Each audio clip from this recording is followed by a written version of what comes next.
Hello dear students, now we are going to discuss what are the effects of heat. Clear? तो heat हमने किसी चीज को apply की तो क्या क्या हीट के इफेक्ट हो गए आज हम इस लेक्चर में पढ़ेंगे. So the first effect is temperature rises with heat. यानी आप जब किसी सब्सटेंस किसी ऑब्जेक्ट को हीट प्रोवाइड कर रहे हैं तो टेम्परेचर राइज होगा. कैसे? तो देखते हैं. When you heat something or supply it with heat, its temperature rises. किसी भी चीज को हीट करना, सबसे अच्छा एग्जाम्पल हम वाटर को हीट करते.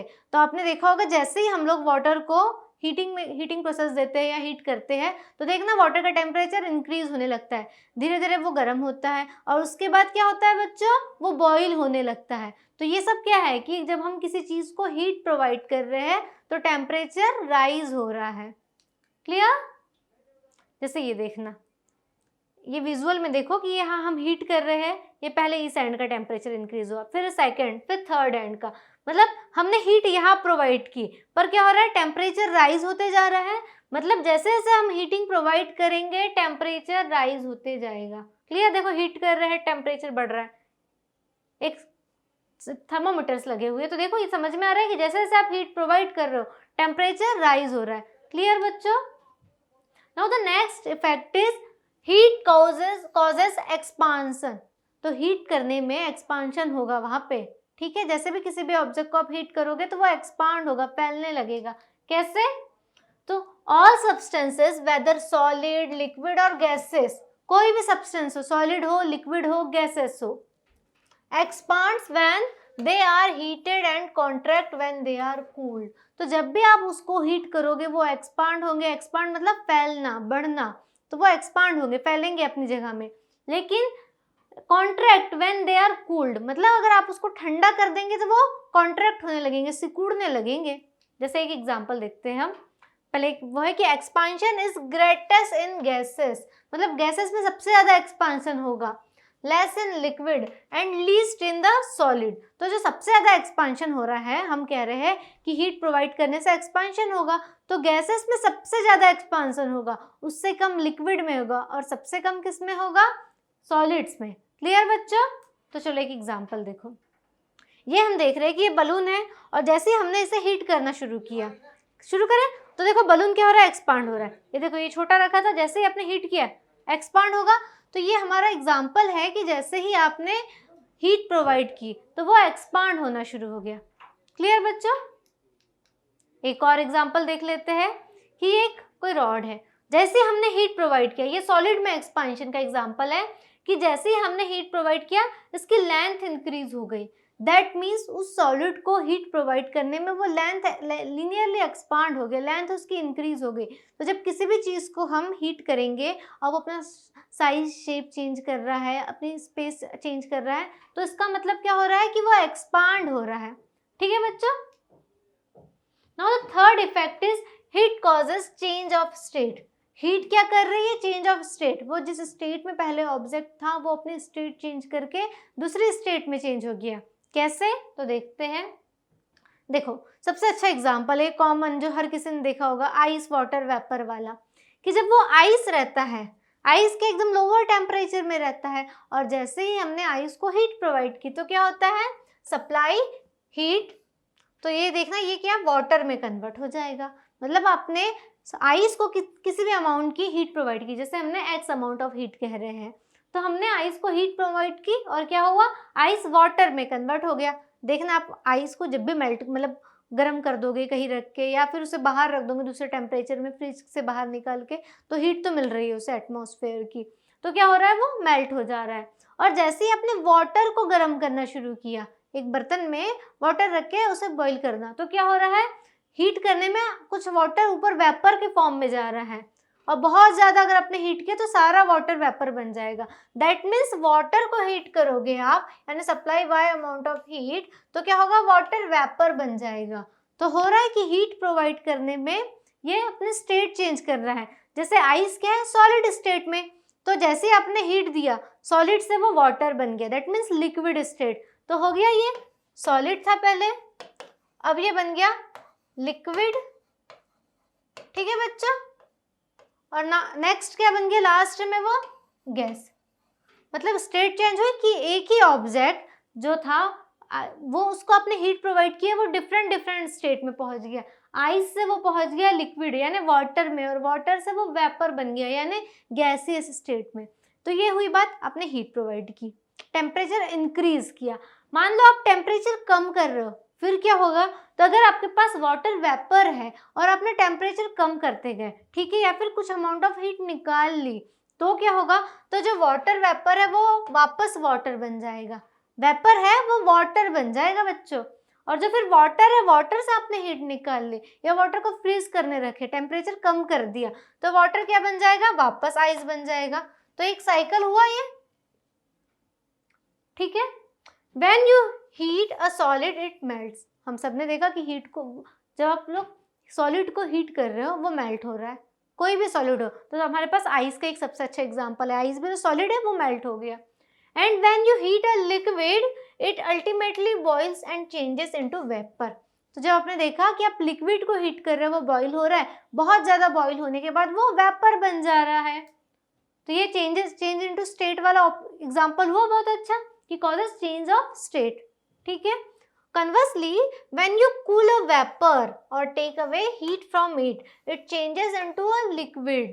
That means अपने वेपर को कूल किया, जो हमने एग्जांपल अभी डिस्कस किया कि वेपर को कूल करने में वो वापस वाटर बबल्स बना रहे हैं, वापस वाटर बन जा रहे हैं। एक बहुत अच्छा एग्जांपल है कि आपने वाटर बॉईल किया, क्लियर। अब देखना आपने उस बॉइल वाटर के ऊपर एक ढक्कन ढक देना, तो कुछ देर बाद क्या हो जाएगा? जो वाटर वेपर्स उस ढक्कन से टकरा रहे थे, वो देखना कुछ देर बाद वाटर बबल्स में कन्वर्ट हो जाएंगे। जब थोड़ा ठंडा हो जाएगा, टेम्परेचर कम हो जाएगा, तो वो जो एयर जा रही थी, वो वाटर वेपर्स उठ रहे थे, वो बबल्स के फॉर्म में उस ढक्कन पे आ जाएंगे, आधे कुछ बर्तन में वापस आ जाएंगे। तो ये क्या एग्जाम्पल है कि आपने जब हीट टेक अवे कर लिया, टेम्परेचर कम कर दिया वेपर्स का, तो वो वापस वाटर बन गए, वापस लिक्विड बन गए, clear.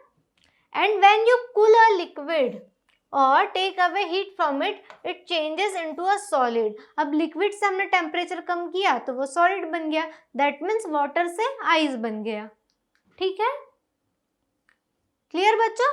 Now the next topic is transfer of heat. To carry heat from one part of an object to its other part और from one part object to another object is called transfer of heat. यानी एक object है दूसरे object में हम heat transfer कर रहे हैं, कैरी कर रहे हैं, यही तो है ट्रांसफर ऑफ हीट। एक ऑब्जेक्ट से दूसरे ऑब्जेक्ट में हीट ले जाना। देखते हैं क्या क्या होता है। ये देखो एक एग्जांपल है, हम लोग यहाँ पे एक बोनफायर जला हुआ है, कुछ लकड़ियाँ जल रही है, तो क्या क्या होगा कि अगर हमने वो उसकी हीट ऊपर जा रही है तो कन्वेक्शन होगा, उसकी हीट की फील दूसरे पर्सन को आ रही है बाहर, तो वो रेडिएशन होगा, क्योंकि वो अपनी एनर्जी रेडिएट भी तो कर रहा है। और अगर उस हीट से कोई चीज, मतलब आपने कोई ऑब्जेक्ट रखा, वो ऑब्जेक्ट गर्म हो रहा है, तो ये प्रोसेस क्या है? कंडक्शन। तो हम तीनों प्रोसेस को डिटेल्स में पढ़ेंगे आज। One example of heat transfer is, देखना एक example, if we dip a steel spoon in a cup of hot tea, clear, we find that the temperature of spoon rises and it becomes hot, clear. Here some of the heat content in the hot tea has been transferred to spoon. तो आपने देखा होगा ये example कि जब हम एक hot T का कप है उसमें स्पून रखते हैं, तो देखना कुछ देर बाद वो स्पून भी गर्म हो जाती है। क्यों? तो वो क्यों गर्म होती है? क्योंकि उस हॉट टी का जो टेम्परेचर रहता है वो उस स्पून में ट्रांसफर हो जाता है और उस कारण वो स्पून गर्म हो जाती है, क्लियर। तो ये एग्जांपल क्या है? ट्रांसफर ऑफ हीट का एक एग्जांपल है कि उस हॉट टी का जो हीट है वो ट्रांसफर होके स्पून में चले गई है। जैसे देखना इसमें क्या हो रहा है कि आपने एक बर्तन है, एक बर्तन आप गैस में रखा है, आप उसके हैंडल को भी इजीली नहीं पकड़ पाते। क्यों? क्योंकि वो हैंडल भी गर्म हो जाता है, उसे किसी कपड़े या किसी दूसरे इंस्ट्रूमेंट के यूज से पकड़ना पड़ता है। तो ये क्या है? ये भी ट्रांसफर ऑफ हीट है कि इस ऑब्जेक्ट में हमने हीट प्रोवाइड की और उसके आगे उस सब्सटेंस में पूरे इसमें फैल चुकी है वो heat, clear. Heat flows from a hot object to a cold object. हमने पहले भी देखा था कि टेम्परेचर हमेशा हॉटर बॉडी से कोल्डर बॉडी में जा रहा था, तो जो हीट है वो भी हॉट ऑब्जेक्ट से कोल्ड ऑब्जेक्ट की ओर ट्रेवल करेगी। In other words, heat flow from an object at higher temperature to another object at a lower temperature. तो ये कन्वेंशन तो याद रखना कि हीट हमेशा हायर टेम्परेचर से लोअर टेम्परेचर की ओर ट्रेवल करेगी।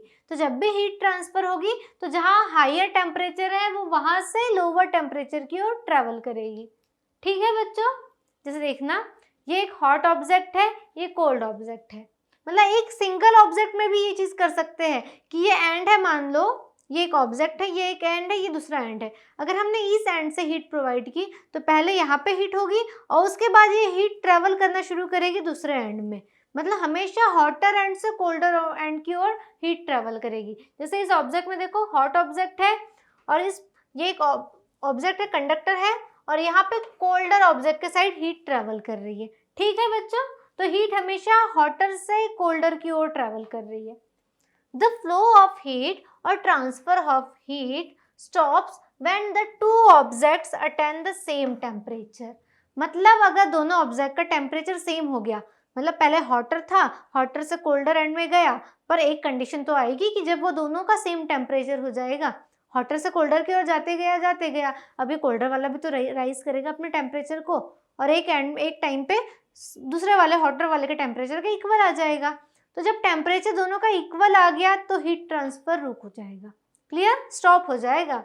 This means that no heat will be transferred from one object to another if the temperature of the two object is the same और इक्वल। यानी अगर इक्वल टेम्परेचर है तो heat transfer नहीं होगा। हीट ट्रांसफर हमेशा higher temperature से lower temperature में होगा।